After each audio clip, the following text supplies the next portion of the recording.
నమస్తే. ఈరోజు మన స్టూడియోలో ప్రముఖ ఆధ్యాత్మికవేత్త, జ్యోతిష్య పండితులు బ్రహ్మశ్రీ శ్రీనివాసుల అనంతరామ్ శర్మ గారు ఉన్నారు. గురుగారితో మాట్లాడదాం. గురుగారు నమస్కారం. నమస్కారం అండి. శ్రీ విశ్వావసు నామ సంవత్సరంలో కర్కాటక రాశి వారికి ఈ సంవత్సరం అంతా కూడా ఎలాంటి ఫలితాలు ఉండబోతున్నాయి గురుగారు? అందరికీ ఉగాది శుభాకాంక్షలు. ఈ రాశి వారికి ఆదాయం లెక్క వేసుకుంటే 8, ఖర్చు లెక్క వేసుకుంటే 7 ఈ విధంగా కనపడుతూ ఉంది. అయితే ఈ రాశి వారికి ఆదాయం తక్కువగా కనపడుతూ ఉంది. అంటే మిగతా రాశుల వారి కంటే కూడా, ఇంతకు ముందున్న రాశి కంటే కూడా ఆదాయం తక్కువగా కనపడుతున్నా వీరు ఆదాయం పెంచుకోవడం మాత్రం 100% పెంచుకుంటారు. నిజంగా పంచాంగంలో చూపించిన దానికంటే కూడా వీరు ఆదాయాన్ని ఎక్కువగా పెంచుకునేది ఈ రాశి వారిలో కనపడుతుంది. అట్లెట్లండి, మరి అన్ని లెక్కలేసే కదా చెప్పేది అంటే వీళ్ళ మేధాశక్తి ఆ విధంగా ఉంటుంది. నిజంగా చెప్పాలి అంటే ఈ రాశి వారికి వీరికి ఉన్నన్ని అవకాశాలు ఇంకా ఏ రాశి వారికి లేవనే చెప్పుకోవచ్చు. అనేక రకాల అవకాశాలు వస్తాయి. ప్రతి అవకాశాన్ని వీళ్ళు టాలీ చేసుకుంటూ ముందుకెళ్తూ ఉంటారు. ఏది మంచిది, ఏంటి, ఎట్లా పోవాలి, మన పరిధిలోకి వచ్చింది అంటే మనం చదువుకున్న చదువు కావచ్చు, మనం వ్యవహారంలో తిరిగే తిరుగుళ్ళకు కావచ్చు, అంటే రాజకీయ పరంగా తిరిగే వాళ్ళకు వచ్చే అవకాశాలు, వ్యవసాయ రంగంలో తిరిగే వాళ్ళకు వచ్చే అవకాశాలు ఇవన్నీ ఉంటాయి కదా. ఇవన్నీ కూడాను వీళ్ళు చక్కగా అందుకుంటారు. ప్రతి అవకాశాన్ని అందుకొని ముందుకు వెళ్ళేది వీళ్ళకి కనపడుతూ ఉంది. అందుకే వీళ్ళకు దైవ బలం ఎక్కువగా ఉంటుందని కూడా చెప్పుకోవచ్చు. ఒక రకంగా చెప్పాలి అంటే ఈశ్వరుడి కనుక అభిషేకాలను కనుక ఎప్పుడూ కూడా చేసుకుంటే, ఈశ్వరుడికి ప్రదక్షిణ నమస్కారాలు కనుక చేసుకుంటే వీళ్ళకి ఇప్పుడు నేను చెప్పినట్లుగా ప్రతి అవకాశము ఈశ్వరుడు ప్రసాదంగా వీళ్ళు స్వీకరించి ముందుకు వెళ్తారు. అందులో ఎటువంటి సందేహం లేదు. ఇక ముఖ్యంగా వివాహం కాని వారికి వివాహం అయ్యేది కనపడుతున్నప్పటికీ ఆటంకాలు వస్తూ ఉంటాయి. అదేంటండి అంటే వీళ్ళని గెలికే వాళ్ళు చాలామంది ఉంటారు. ఇంకా మంచి అమ్మాయి వస్తుంది, ఇంకా మంచి అబ్బాయి వస్తాడు, ఆస్తి బాగలేదు, ఇలాంటి సమస్యలు అత్యాశ వల్ల చెడిపోతాయి అంటారా? అంటే చెడ కొడతారు. వీళ్ళకి అత్యాశ కంటే కూడా వీళ్ళ చుట్టూ ఉన్న వాళ్ళు చెడగొట్టే వాళ్ళు ఎక్కువగా ఉంటారు.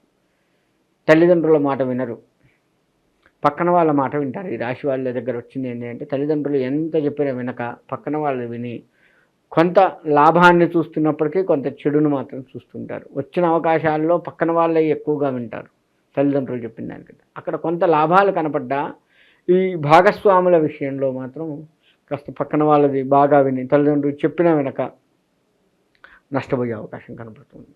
మంచి మంచి వాళ్ళని వీళ్ళు మిస్ చేసుకుంటారు. భాగస్వాముల విషయంలో వీళ్ళ జాతకరీత్యా అన్నీ బాగున్నా ఎక్కడో దగ్గర వంక చూపించుకుంటారు. ముక్కు బాగాలేదు, మూతి బాగాలేదు, ఏదో ఒకటి. ఇక గురుగారు, మరి సొంత ఇంటి కళ నెరవేరడానికి ఆస్కారం కనిపిస్తుందా? సొంత ఇల్లు అంటే వీళ్ళకి ఒక రకంగా కష్టం అనే చెప్పుకోవచ్చండి.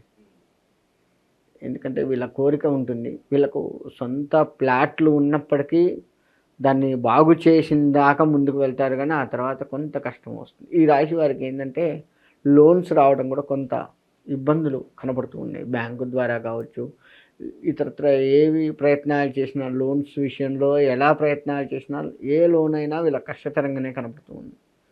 ఎందుకంటే వీళ్ళు లోన్స్ ఇచ్చినా ఒకవేళ వడ్డీ ఎక్కువ అయిందనో వీళ్ళు కొంత దాన్ని మిస్యూజ్ చేసుకునే అవకాశం కనపడుతుంది. కాబట్టి సొంత కళ, ఇంటి కళ అనేది మాత్రం ఇబ్బందికరంగానే కనపడుతూ ఉంది. ఇక విద్యార్థులు, నిరుద్యోగులు, వ్యాపారస్తులు వీళ్ళ పరిస్థితి ఎలా ఉండిపోతుంది గురు? నిరుద్యోగుల విషయానికి వస్తే ఇందాక మనం చెప్పుకున్నట్లుగా ప్రోత్సాహకరంగా ఉంటుంది. అందులో ఎటువంటి సందేహం లేదు. ఈ ముఖ్యంగా వీళ్ళు ఎక్కువగా ఈ రాశి వాళ్ళు గవర్నమెంట్ దానికి బాగా ప్రయత్నాలు చేస్తూ ఉంటారు. సక్సెస్ అయ్యే వాళ్ళు ఎక్కువగా ఉన్నారు. సక్సెస్ కాని వారి కంటే కూడా సక్సెస్ అయ్యే వాళ్ళు చాలా ఉన్నారు గవర్నమెంట్ దాంట్లో. ఈ రాశి వారికి ప్రభుత్వపరమైనటువంటి ప్రోత్సాహకాలు కూడా బాగా అందుకుంటారు అన్ని రకాలుగా. కాబట్టి ఉద్యోగ విషయంలో అందరికీ వస్తుంది అన్నట్టుగా అయితే లేదు. ఈ రాశిలో వచ్చిన వాళ్ళు మాత్రం వెల్ సెటిల్డ్, ఇంకా సూపర్, వెనక్కి తిరిగి చూసే పని లేదు. ఉదాహరణకు ఉద్యోగం వచ్చింది అంటారు ఖచ్చితంగా. ఇప్పుడు ఉదాహరణకు గవర్నమెంట్ ఉద్యోగం లెక్కేస్తే పోలీస్ మంచిది. ఉదాహరణకి పోలీస్ మంచిది. ఆ పోలీసులో ట్రాఫిక్ పోలీస్ ఉంటాడు, ఎస్ఐ పోలీసే, సిఐ పోలీసే. ఇందులో మళ్ళీ గవర్నమెంట్ అంటే స్టేట్ సెంట్రల్ ఉంది. మళ్ళీ సెంట్రల్లో కానిస్టేబుల్, ఎస్ఐ, సిఐ రకరకాలు ఉన్నాయి. అలా కొంచెం పై స్థాయికి వెళ్ళి చేసేది బాగా కనపడుతుంది. ఉన్న దాంట్లో ఒక్క ఉదాహరణకు చెప్పాను పోలీస్ అని, ఉన్న ఉద్యోగాల్లో వీళ్ళు కొంచెం హై పొజిషన్లోకి వెళ్ళి సెటిల్ అయ్యేది బాగా కనపడుతూ ఉంది. కాబట్టి ఉద్యోగం విషయంలో వీళ్ళు వెనక్కి తిరిగి చూడాల్సిన పని లేదు, కొంత ఆశాజనకంగానే కనపడుతూ ఉంది. ఇక వ్యాపారస్తులు మరి ఏ వ్యాపారాలు బాగుంటాయి అంటారు గురుగారు? వ్యాపారస్తుల విషయానికి వస్తే మాత్రం వీళ్ళు ఒక రకంగా లాస్ కనపడుతుంది. ఎందుకంటే వీళ్ళు అత్యుత్సాహానికి పోతారు, వ్యాపారస్తుల వరకు అత్యుత్సాహానికి పోతూ ఉంటారు. వెంటనే ఎక్కువ డబ్బు సంపాదించేయాలి, ఈజీ మనీ చూసుకుంటూ ఉంటారు. అది కొంచెం వీళ్ళని అంటే లాభాలు కనపడుతూ ఉంటుంది, తాత్కాలిక లాభాలతోటి వచ్చింది ఖర్చు పెట్టుకొని.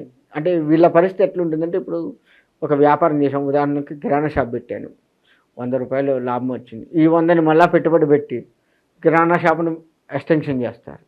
1000 వచ్చింది, ఆ 1000ని పెట్టుబడి ఇంకా ఎక్స్టెన్షన్, అట్లా అత్యాశకు పోయి ఈ 100ని కూడా వీళ్ళు ఇబ్బంది పడే పరిస్థితికి వస్తుంది. కాబట్టి అటువంటిది కాకుండా ఉన్న వ్యాపారాన్ని టెక్నిక్గా సంపాదించుకోగలిగి చేసుకునే వ్యాపారాలు అయితే ఖచ్చితంగా ఉంటుంది. చేతి వృత్తుల వారికి ఈ సంవత్సరం వీళ్ళకి బాగుంటుంది. అన్ని రంగాల చేతి వృత్తుల వారికి కూడాను మంచి ప్రోత్సాహకరాలు ఉంటాయి. ఇటు ఇంట్లో ప్రోత్సాహం ఉంటుంది, గవర్నమెంట్ నుంచి ప్రోత్సాహం ఉంటుంది. వాళ్ళకి ఇట్లా చేస్తే ఎట్లుంటుంది, ఈ డిజైన్ చేస్తే ఎట్లుంటుంది అనే ఆలోచనలు వచ్చి చేసి దాన్ని ప్రజల్లోకి తీసుకెళ్ళి మంచి మన్ననలతోటి వీళ్ళు బాగుంటారు. కాబట్టి చేతి వృత్తుల వారికి ఈ సంవత్సరం ఇంకా బాగుందని చెప్పుకోవచ్చు. ఆరోగ్యపరంగా ఎలా ఉండబోతుంది గురుగారు? అలాగే ఒక పని మొదలుపెట్టి ఎప్పటి నుంచో అది ముందుకు కదలదు చాలా మందికి. సో అలాంటి పనులు ఏమన్నా ముందుకు కదిలే అవకాశాలు ఏమన్నా కనిపిస్తున్నాయా? ముందుకు కదలాలి అంటే వీళ్ళకి కష్టం అండి. ఎందుకంటే వీళ్ళ యొక్క స్థితిని చూసుకున్నట్లయితే, ఓవరాల్గా సంవత్సరం మొత్తం స్థితిని కనుక చూసుకున్నట్లయితే వీళ్ళకి ఎట్టి పరిస్థితుల్లో ముందుకి కదలదు. ఇక్కడ కూడా వీళ్ళు ప్రయత్నాలు చేస్తారు, నీకెందుకు రేపు అయిపోతుంది అంటారు, కానీ రేపు ఎల్లుండి ఎప్పుడూ కాదు అది. ఆ విధమైనటువంటి ఇబ్బందులు ఉంటుంది. గృహ నిర్మాణాలు చేపట్టాలి అనుకున్న వాళ్ళకు కూడా కష్టమే ఈ సంవత్సరం. ఆరోగ్య విషయానికి వస్తే వీళ్ళు చిన్న అనవసరపు టెన్షన్స్ తోటి ఆరోగ్యం ఖరాబ్ చేసుకుంటారు. ఏదో అయిపోతుందన్న ఆలోచనలో, పని కావట్లేదు అన్న ఒత్తిడితోటి వీళ్ళు ఆరోగ్యాన్ని ఖరాబ్ చేసుకునేది కనపడుతుంది. కాబట్టి ఓవరాల్గా వీళ్ళకి ఆదాయం బాగున్నప్పటికీ ఇటువంటి చిన్న టెన్షన్స్ని, ఇబ్బందుల్ని, అత్యాశలకు పోవటాలు ఇటువంటివి తగ్గించుకుంటే ఈ సంవత్సరం వీళ్ళు చాలా బాగుంటారు. సరే, మరి అనుకున్న పనులు జరగాలన్నా, ఆరోగ్యం కాస్త మెరుగుపడాలన్నా కూడా సంవత్సరం మొత్తం కూడా మరి వీళ్ళు ఎలాంటి రెమెడీస్ చేసుకుంటే బాగుంటుంది? వీళ్ళు గ్రామ దేవతల్ని నమ్ముకోవాలండి. గ్రామ దేవతకు సంబంధించి ఏది చేసినా, ఇప్పుడు గ్రామ దేవతలు సంవత్సరానికి ఒకసారి ఉత్సవాలు చేస్తూ ఉంటారు. ఆయా గ్రామంలో ఉన్న ఆయా దేవతలకు ఉత్సవాలు చేస్తుంటారు. ఆ ఉత్సవాల్లో వీళ్ళు పాల్గొంటాం. ఏదో ఒక పని వీళ్ళు చేయాలి తోచింది. ఇప్పుడు పని చేస్తామంటే ఎవరు కాదంటారు కదా, దేవాదాయం ప్రభుత్వం వాళ్ళు కావచ్చు, ఆ కమిటీ వాళ్ళు కావచ్చు, నేను ఈ పని చేస్తానులే అంటే కాదంటారు కదా. ఒకరికొకరు సాయం ఉంటారనే కదా, గ్రామానికి సంబంధించి మొత్తానికి కదా. కాబట్టి ఆ గ్రామానికి సంబంధించి గ్రామదేవత అనుగ్రహాన్ని వీళ్ళు కనుక సంపాదించుకుంటే బాగుంటుంది ఈ సంవత్సరం మొత్తం. గ్రామదేవతే వీళ్ళకి రక్ష.